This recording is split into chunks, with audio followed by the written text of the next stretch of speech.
There was no Iron Dome. So every boom, every rocket was an actual life threat. How did you know how to handle the antisemitism? That professor came to me, she heard that I was Israeli. She showed me the paper and said, look at what your country's doing. You are a child killer. I think despite there being a war here, this is where home is. Ora Bar is an Israeli-Canadian woman who left Israel as a child after the Second Lebanon War and moved to Canada, where together with her family, she built a new life. On October 7th, Ora was a university student in Montreal. Leaving behind her family and the life that she had built in Canada, Ora decided to return to Israel in spite of the ongoing war. Now volunteering in kibbutz, her story is one of courage, identity, and deep connection to Israel and its people. We're here to hear about Ora's journey and the choices that brought her to where she is now. Thank you so much for being with us today. Thank you so much for having me. So let's start a little about yourself. Where did you grow up and what led you to leave Israel? So I grew up in Malot al-Shicha, which is actually a very interesting and unique mixed city where we have both Arab and Jewish people living together. One of my favorite ice creams is actually in the Arab part of the town. And growing up, I had a very normative, interesting childhood until the Second Lebanon War, which my city was right next to the Lebanon border.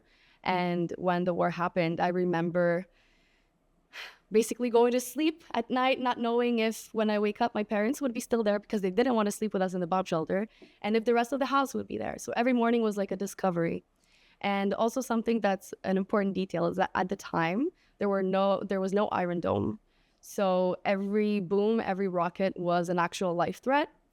And this is something that my parents took to heart and decided that they wanted to offer a better chance of life for myself and my sisters, which is why we moved to Canada when I was a child, to try and build a safer life, a brighter future for us.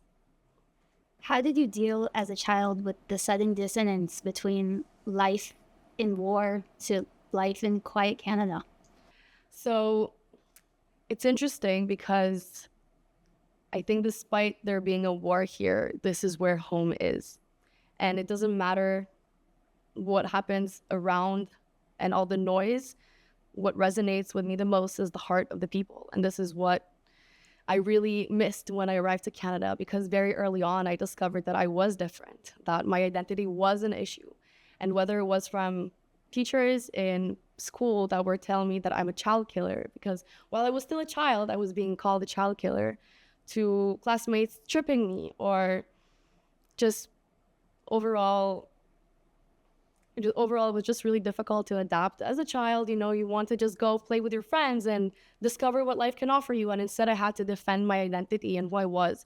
So very early on, I started to debate and protect my country, my identity and who I am, even though I don't think this is what my job should have been as a child. So from really early on, you had a first encounter with anti-Semitism in Canada, and that actually it followed you through high school and then through university as well. How did you know how to handle the anti-Semitism? So the first time actually that I encountered a very podium abuse was in high school, and that professor came to me. She heard that I was Israeli, and she came to class with a printout just for me. In front of the whole class, she came, she showed me the paper and said, look at what your country's doing. You are a child killer. And that moment I froze. I didn't know what to do. But then that evening I went to my parents and I told them the story. The next class I came with a little video that I just wanted to show life in Israel. What does it look like from my perspective? And as soon as the video started playing, it was like beautiful shots of different Israel landscapes. And I just remember it was like this, like in a scary movie, like suddenly figures starting getting up and pointing at me and screaming at me saying, yeah, but all of this is built on Palestinian blood. All of this beauty was built on Palestinian blood. I froze. I know that there's a lot of complexity and layers to this whole issue. But what was a 16-year-old teenager was supposed to do as a response to this? I was just trying to show that we are a nation that is young. There is a lot of work to do still. Israel has yet to grow and become this perfect country that we all can't wait for it to be. But the reality is that it's a lot easier for people to judge from the outside. And it was it took me a while to understand how to handle this, to take deep breaths. In the beginning, every time that somebody would confront me about this, I would start shaking. When I was in university, and the first time that I experienced an anti-Semitic incident where a professor actually was giving a lecture, and she said that the Israelis deserve the intifadas because we are colonizers. So I raised my hand. I was shaking. And first of all, my hand was shaking for a very long time. It was started also to hurt because she was skipping me on purpose because she knew that I was an Israeli and she didn't want to give me a platform. But finally, when I spoke, I said, what do you mean Jews are colonizers in Israel? There's actual rocks that I touched with my hands that date thousands of years and that are related to our Jewish history in the land of Israel. And she said in front of the whole class, over 100 students, Ora, you in particular should look up the word mythology. Later on, when I got my final grade from the class, I discovered that I got a 0. And I had to fight for my grade. It was really disappointing because I was trying to work with the Concordia administration. Concordia is my university. And I tried to work with them. And for a very long time, all I saw was a very definite denial of the reality that we need to take action. And I just saw the willingness to quiet me down, listen to me, be like, no, we're so sorry, but no action was ever taken until it was too late.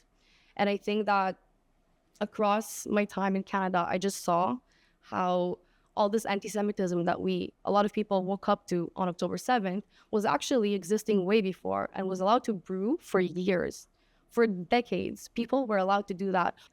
I saw how things turned to become a breeding ground for what right now was allowed after October 7th, where we saw synagogues, Jewish schools being shot at, firebombed in Montreal, where I lived, which was not shocking. It was shocking, but it was not surprising. It didn't come out of nowhere. So I'm sure that the atrocities of October 7th didn't help. How did you experience that day? How did you experience the weeks after October 7th? So actually on October 7th, I woke up in the middle of the night at like 3 a.m. Something felt off. And I do have to say that I'm not the only one. I spoke with multiple people in Canada that everybody woke up at around the same time, like around 3 a.m., 3:30 a.m. We all woke up with a weird feeling inside. And so I opened my phone and I saw a message in a group chat from Hillel, Montreal. And this fellow wrote to everybody, you may see the news. There is something that happened in Israel right now. If anybody needs to reach out, please do. We're going to support you. I've seen this message before. There have been wars before in Israel, but nothing prepared me to what this actually meant. And, starting to open social media and scrolling through and realizing that I have a friend who's gone missing from the Nova Festival. We're looking for him. That I have people from the kibbutzim that are on social media as they're terrorists around their houses posting and crying for help. To see all of this from Canada, I felt so useless.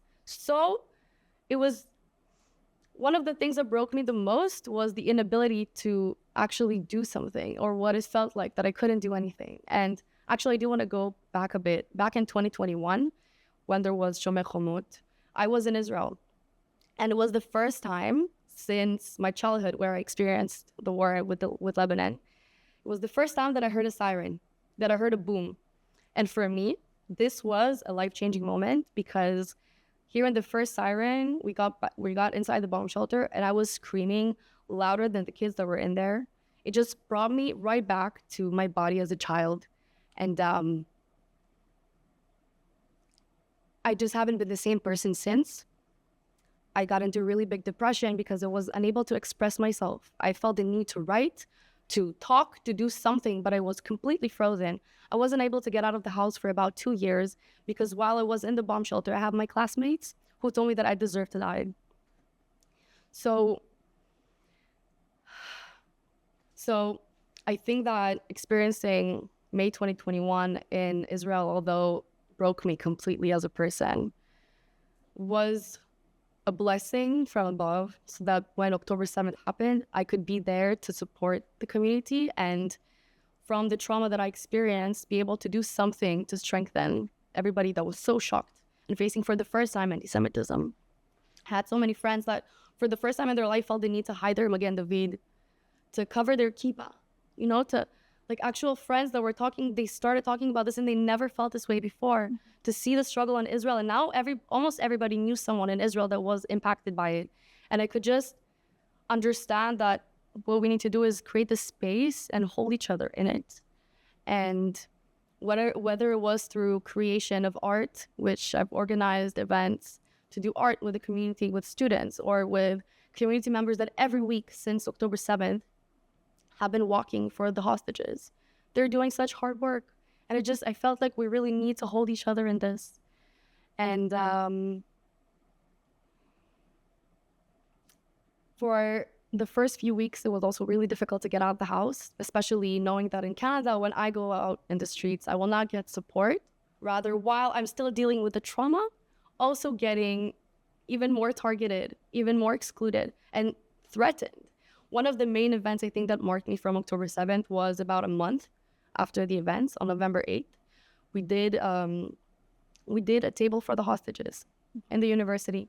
Empty table for Shabbat we had the Israeli flag, empty plates, and the posters for the hostages. And within maybe an hour, we were about 20 students. Maybe within an hour, we were surrounded by 400 students at least that were screaming at us, surrounded us. It ended up being physical. There was riot police that came to my university. I saw my friends having their glasses broken because they were standing with posters of hostages that were taken. Innocent civilians were taken, and we were attacked for standing up for them. After this moment, I actually ended up being on national TV, which I never thought would happen, especially not the first time that I would go on TV to speak about this subject. And I remember looking now at this interview, looking at the screen, I look completely terrified. I look absolutely terrified. And I felt that I was strong. So I can't imagine the people who never experienced anything like that having to see that for the first time themselves as well. It was absolutely crazy. Yeah, and that was after experiencing rockets at a young age. Now you're faced with a different kind of violence in your face. And so I want to address that specifically.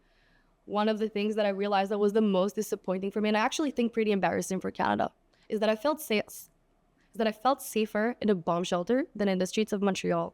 And I've said that before, and it shocked a lot of people. A lot of my friends asked me right now when we had the Iranian attack, they asked me to come back to Canada and to think about my family, think about how they're feeling.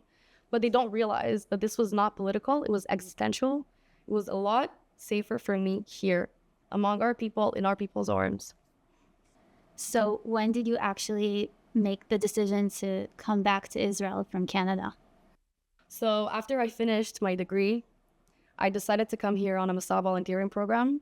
And one of the days we were going to the south. First was at Re'im, we were picking oranges. And after that, we were going to the Nova site. That was a really difficult day for me, both because it was the first time that I was visiting this area since October 7th, but also having lost a friend, Daniel Schenkerman, at the festival. It was very difficult, and I was pretty much a broken person. I could barely handle myself. The whole ride in the bus, I was crying in the back when we arrived there. I was so puffy and red, and it was terrifying. And the farmers didn't really know what to do. Nobody really knew what to do with me in the group either. And there was just one farmer that saw me, came to me, and had a moment of just acknowledging my pain. And that moment touched my heart so much. And I said, I have to connect with you. I have to stay in touch. And I did. And months later, when I came back to Israel, I had the time. I reached out to him and I said that I'm back to Israel and I really want to come and visit him. I still wasn't sure that I was going to make Aliyah, but I was in Israel and he invited me over to the kibbutz. And it was insane for me coming from Canada, for a place of privilege where I think it's an illusion of privilege actually. But actually the terror is already within their borders. Only here we are aware of it. And I think that the people that experience it the most here on the ground are the strongest people that I've ever met. And to see the contrast, those that have the privilege over there, how they allow themselves to behave with other humans on this planet, and the people that experience the worst horrific things that you can imagine, how they try to promote art, love, connection. It was just, the contrast was so telling for me that I didn't want to put my energy in this place. So when did you actually make Aliyah? And did you have a plan when you decided to come here? So before the start of 2025, I didn't know that I was going to be moving to Israel at all. My plan was always to give a chance to what my parents tried to do for me, which was to give me a chance at life in a safer place. I was leaving Canada, I was both in a way running away from a place that I just couldn't be in right now, but also running towards a place that I absolutely had to be in, which was here. I wanted to be among our people. I knew that it was here that I will find what I need to be able to move forward and heal my own trauma, but also help other people. And the actual interesting thing is that coming here, I came to volunteer. I thought that I was going to make a difference here, but the reality is that I learned a lot more from the Israelis here. When and why did you decide to go specifically to kibbutz Re'im in the area around Gaza, an area that still isn't full with life again after October 7th?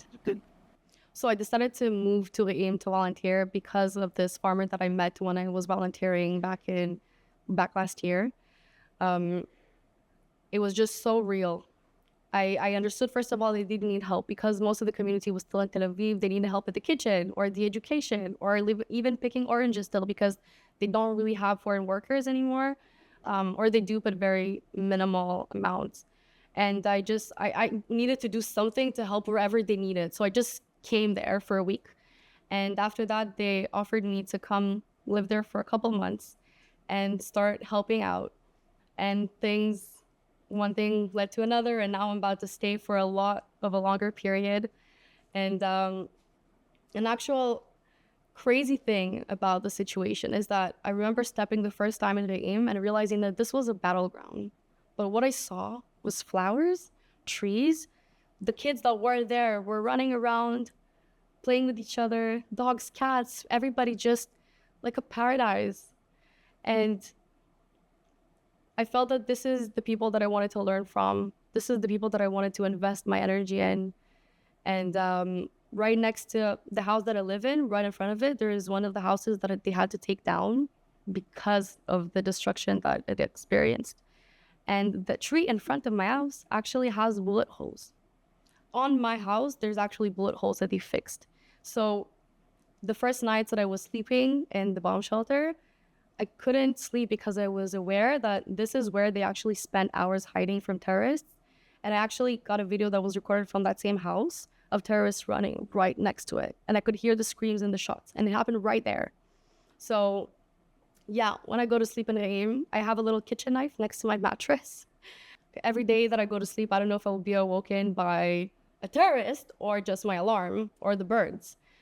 Can you share with us any special things that you learned or people that you've met and learned from them during your time in Re'im until now?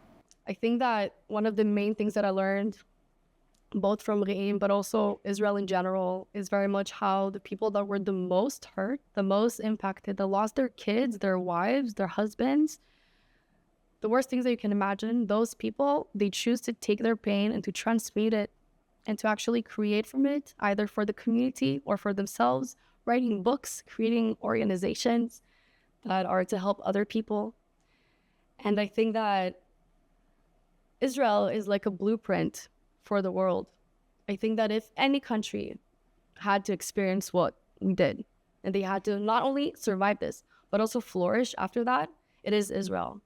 And so I think that we are a gift to this world in a way that we can actually, there's so much pain.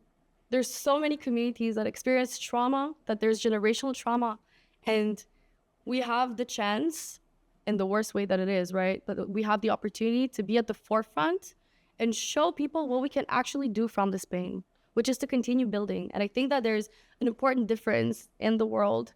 There's a lot of types of people, but if there's two main types of people, it's destroyers and builders. And it's all a choice. Are you going to choose to build, to develop something? Are you going to choose to have a vision? Or are you going to choose to complain, look back, only lick your wounds, or actually do something with it? Which there's place for our wounds, and there's place to give them. We need to give space to our wounds in order to be able to move forward. We need to pass through them, not above them. But we also need to look forward so that we have somewhere to move towards. And In times where I wasn't able to get out of my bed, I couldn't imagine a future for myself. And I think that this is something that I learned both from my trauma and from other people's trauma, is that we must take it. It is our duty to take this pain, process it, use the tools that are offered, which our community is amazing for doing that. We need to take the tools that we can and look forward, have a vision, and aim towards that, not looking back, because all we hear is negativity and news, and we need to add some of that spark ourselves. So on that same note, what keeps you grounded and motivated today? After experiencing the trigger of my PTSD, I was really having a hard time functioning in society. When I had to go to university, I would have daily panic attacks where I would find myself running to the bathroom to vomit because I just couldn't handle reality. I couldn't handle people. Everything was a trigger. Every little door that closed, or at some point I saw a person that was not feeling really well, everything together was just culminating all the time to an overload. And at first it was really embarrassing to see myself struggle with my mental health, and so publicly at the same time. I must be public with my love and my heart and everything that I can offer. And I think that it's a blessing to be alive. So many of us didn't make it, and we have to live for them. Even if we're struggling, we must continue moving forward, dancing for those who are not here anymore, and just balancing the light, balancing the darkness with our light. Think again, our duty. What's your advice to people around the world facing hatred based on their culture, their beliefs, their ethnicity, the place they were born? It might sound counterintuitive, but I would say have compassion. I think that in the times that I was looked at the most for being different is the time that I also tried to let my heart open as much as possible, and understanding that there's so much information and so much contrast in this world, and not everybody has the tools to channel, to filter all of this. And we can lead by example. Even if we get hurt, we don't have to hurt other people. I think actually that's one of my main points. Hurt people do not have to hurt people. And so if you get hurt by others for who you are, you do not have to go and do that back to them. You have to continue being yourself, developing yourself, and being the brightest version of yourself, and not give them the power to put you down. It's easy to say, a lot harder to do, but also I think that it's a muscle. And by witnessing hate or experiencing hate, use your voice, get closer to yourself, empower yourself. And every time that you use your voice, you feel stronger. Really as a muscle. So finally, what message would you like to leave anyone listening to your story today? I do think that I have a lot to learn still, but I also think that we need to stay open to learning from each other and others, and continuing to aim for a better future rather than looking backwards and going backwards with that. I think that there's a very interesting concept in Judaism, abracadabra. What you say is what you create. What you speak into reality is what's going to be. And try to speak more goodness in the world. Try to imagine what you want to have to be able to create it. Otherwise, there's no way to get there. I think like a very interesting, maybe easy way to understand that is Tinkerbell, you know? For her to exist, we need to believe in her. So for peace to happen, we need to believe that it's possible. We need to continue having the hard conversations. We need to continue streaming towards what we want to see. And be builders, not destroyers. Thank you so much for being with us, for sharing your story today. I hope that your story will be able to inspire and educate others to continue spreading the light that you spread in the world. Thank you so much for having me today.